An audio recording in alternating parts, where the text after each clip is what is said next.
So a challenge coming down from the booth, and that's where these challenges come from, of course, in the final 2 minutes of the half. Yeah, now we're going to New York, right? That's command central for the officials. They'll talk, they'll take a look at it, communicate with the referee at the game site, and issue a final decision because they do have the final call now.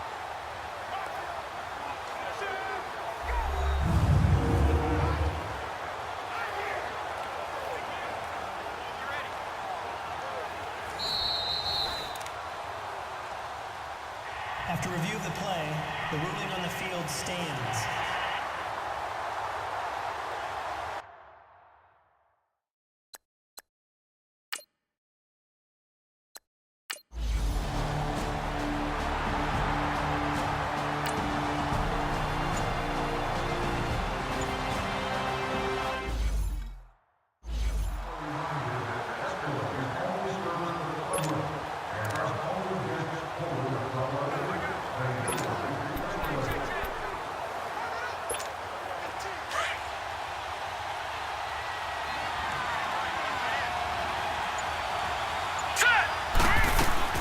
They'll run it now out of the gun. Some fancy footwork, but not much room to operate. Just up past the 25 and no further.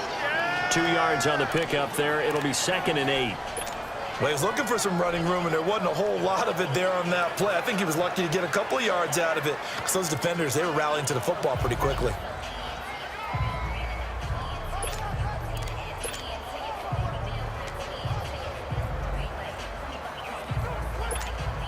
They'll break the huddle, come up on 2nd and 8 at the 27-yard line.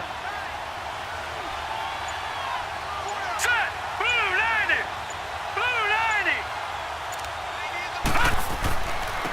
And they'll try the ground game here with the running back. And now the Lions going to stop us momentarily as they call a timeout. As they'll stop it with a little over 30 seconds to go in the first half of play.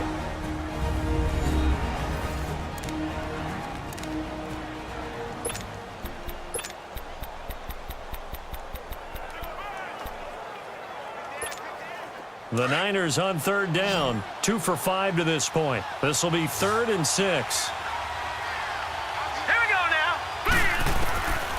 Back to throw here. He's going to float this one deep right side. He's got a man complete. And all the way down to the 29. The 49ers now going to use the first of their timeouts as the stoppage will come with 23 seconds to go till halftime.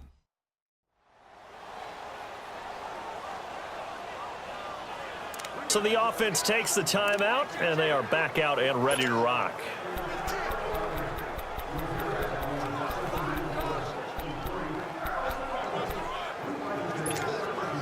So now then, the big play has them all the way inside the 30 now, 1st and 10.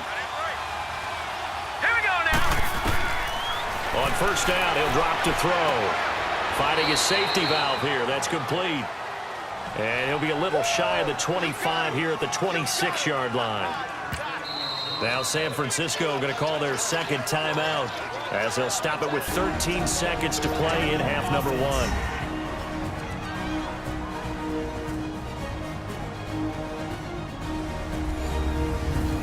And we're back. The offense had a chance to talk things over. We'll see what they come up with here on this next play.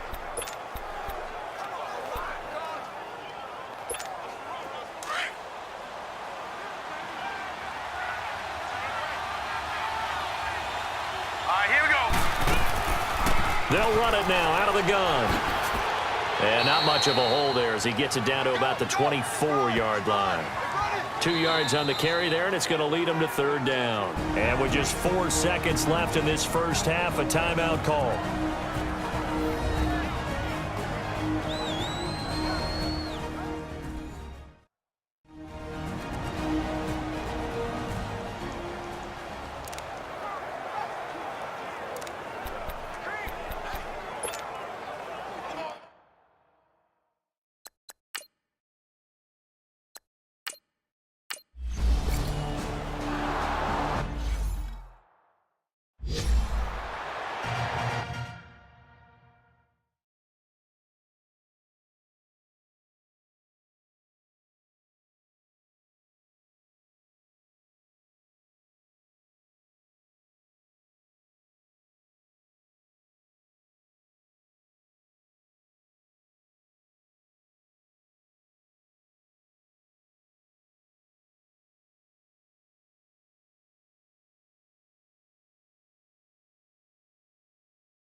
One of these two teams about to play their final half of the season as we're back at it in this NFC wildcard bout. This is taken about 7 yards deep. And no run back here. This will be a touchback, and it comes out to the 25-yard line. The Lions offense now with a football first here to begin quarter number 3. They have the lead. Now they'll be looking to extend that lead. And this is where I enjoy talking about one of my favorite subjects, tendency breakers, or counters as I also like to call them. You've done things in a certain way in the first half, and they've had the ability to see what you've done. They're going to make their adjustments. So guess what? You adjust yourself and try and stay ahead of the pace because you are looking for some separation in this ballgame. The adjustment to the adjustment. Without a doubt. Show them one thing, hit them with something else. And just a small glimpse there as to why they like this rookie so much. And that's why they lit up a little bit in our meetings with the coaching staff, didn't they? When we talked about him, they did. Yeah, you know, they like his work ethic. You know, this guy's running every route well in the route tree and getting better at it all the time, really honing his game. They expect a pretty good jump out of him as things continue to move on. And he's got this one across midfield into 49er territory. 3 yards on the pickup there, and it'll be second down. Tough first half for him, unable to put up the numbers he's used to producing. But with a guy like him, you and I both know it just takes a couple of explosive touches for him to make an impact on this game and on the stat sheet as well.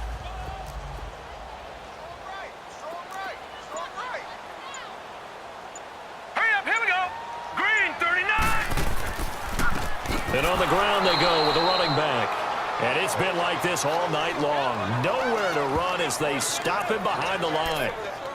Now, they struggled to get him rolling on the ground in the first half, and that's sort of continuing here in the third quarter. Yeah, but I don't think it's time to abandon the running game. I would say keep feeding the horse, and I believe he'll eventually reward them, especially as we get deeper in the game. They'll set up a throw. And this is going to be incomplete. Not only was the call spot on, how about the execution of that defense right there? The zone was absolutely locked up tight. He was trying to force it in there on third down. But if there's a time to force it, he felt like he needed to make a play, right? Yeah, exactly right. Third down, you got to try and find something. There's nothing available there for him. Here comes the Lions punter now as he'll punt it away for the second time. He gets this one away, and boy, it's another boomer.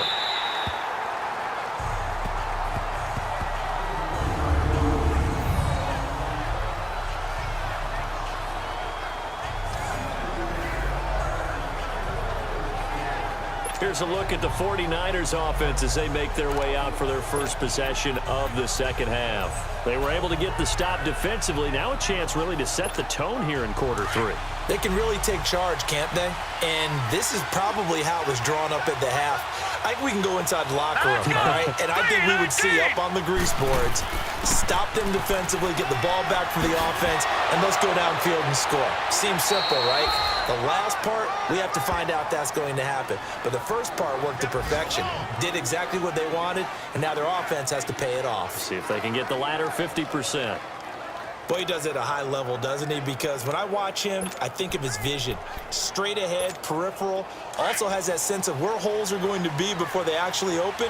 I think that helps set him apart from many of the other bats in the league. Hurry up, here we go. Blue 90. Blue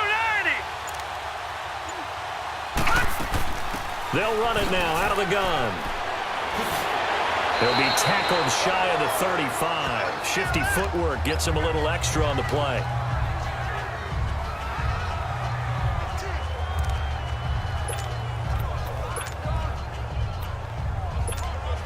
Here's a 2nd and 2 now from the 33. Here we go now. 319. They'll look to throw. And a quick throw here, that's complete. And he lost the football. And the Lions have recovered. Holding. Defense. So they elect to decline it. And why not? Just go ahead and let the play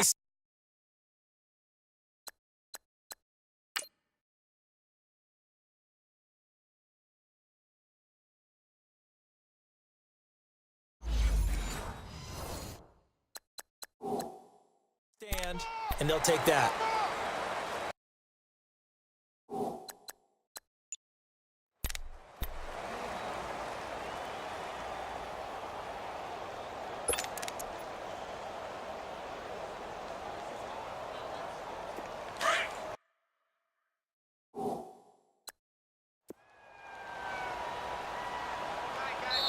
And now the 49ers signal for a timeout defensively. It's just their first, so 2 remaining as they burn one here in this third quarter.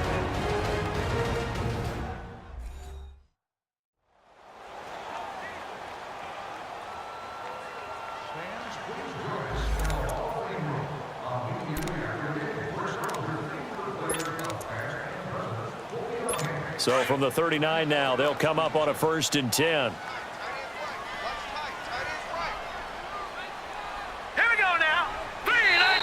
And now whistles and a flag, and I think we got a jump here. Encroachment, defense. So 5 yards there as one of the big guys up front moved. And in a 4-3 front, you've got the 2 defensive tackles right near the football. I know there's a lot of movement around there, but they're always taught to have one eye on the football. Apparently, that didn't happen. Now a play fake here on 1st down. Looking left side, and he's got a man. That's Black. He's going to go out of bounds, but he takes this one down just shy of the 20. That one goes for 13 yards, and it moves the sticks. And another thing that makes the comeback route really effective is that oftentimes after you've made the initial move, receivers breaking away from the defensive back, and that makes it a really tough play to defend. A nice chunk of yardage picked up there. He'll look to throw, and his throw's going to be incomplete. And it is true. You can draft the fastest, you can draft the most athletic guys, but if they don't know the art of positioning, sometimes it's all for naught. In this case, in the right spot, helped force the incompletion. Yeah, but had his hands on it for a second. Would have been a tough catch, though. Falls incomplete. Now let's go. He'll try again with the arm here on 2nd down. And he comes back with one complete. And he'll go down here at the 12-yard line. And they'll get 9 there as that sets him up better for 3rd down. Let's not quibble about the gain there on 2nd down. That was a positive play because that was a take-what-you-can-get situation. Got out to the tight end. Now it gives him a much better opportunity to convert on 3rd down. Off the play fake, he'll look to throw. And he's got it. And he's going to be taken down here with a penalty flag on the field. Holding, offense. So a decent gain, but all for naught on the penalty. It's too bad, isn't it? They were feeling pretty good about it. Only people celebrating, the guys who just gave up that play. So following the holding call, what can they do here on 3rd and long? All right, here we go. 3-19. They'll set up to throw. And the pressure will get to him. He goes down. Now there is a flag on the play, but this looks like holding on the offense. Kind of surprised they accept the penalty. The only thing that comes to mind for me is they want to move them back 5 yards because they feel good about their defense. But in most situations, you take the down. That's what counts more. Now let's go. Now on 3rd and long, they'll look to throw. Well, the pressure too great, and he goes down once more. Solomon Thomas in there to drop him for a loss of 10. And it'll be 4th and long. Well, they went with the nickel. They throw in an extra defensive back. Coverage was very good. Yeah, it was exactly as you would expect. A passing down. You bring in the nickel package. Just as you described, the coverage was excellent and allowed one of their linemen to end up getting to the quarterback.